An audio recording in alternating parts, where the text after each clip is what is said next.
This is Monty with Build Brothers, starting my digital inspection for a realtor. We're at a property in the Rancho Bernardo area, and for these digital inspections, we always like to start underneath the eaves just to get an idea of the condition of the wood. We have the fascia, we have the rafters, and then we have the starter boards.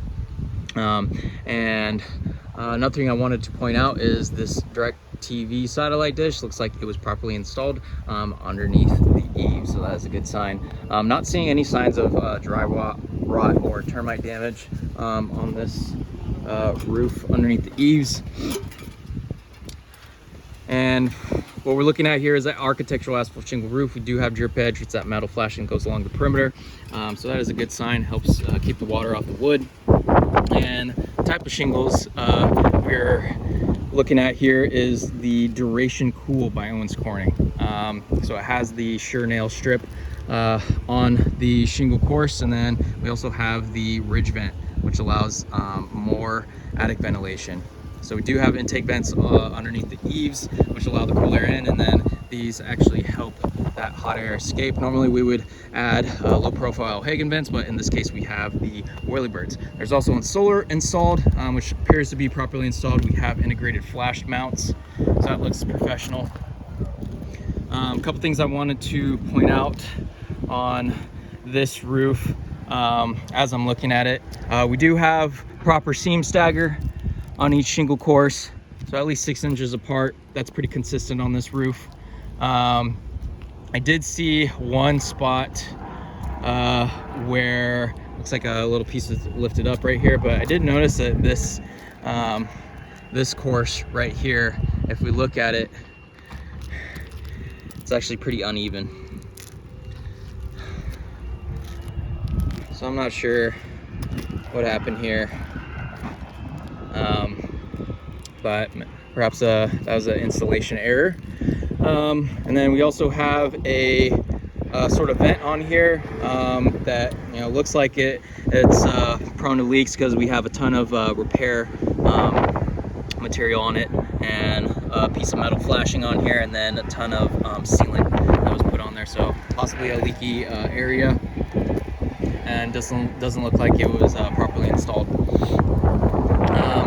But the main thing I wanted to point out on this roof is the flat section. We have modified bitumen torch down. You can see an area where the water turns the pond. That's where the granules start to collect. You can see that right here. But one thing I did want to point out is the amount of moisture that's collecting up and under here, right? So we did have some rain pretty recently, and my guess that there is water trapped underneath here, and it's trying to make its way out. And I think it could be coming from the edge right here, because you see we have a little tiny gap on the edge here, so it means it's not fully adhered to the drip edge.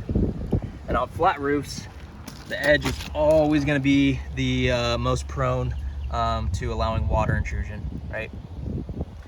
So even that small of a gap is enough to allow that water to come in. It's going to spread out, right? It's going to get trapped and start deteriorating the wood underneath.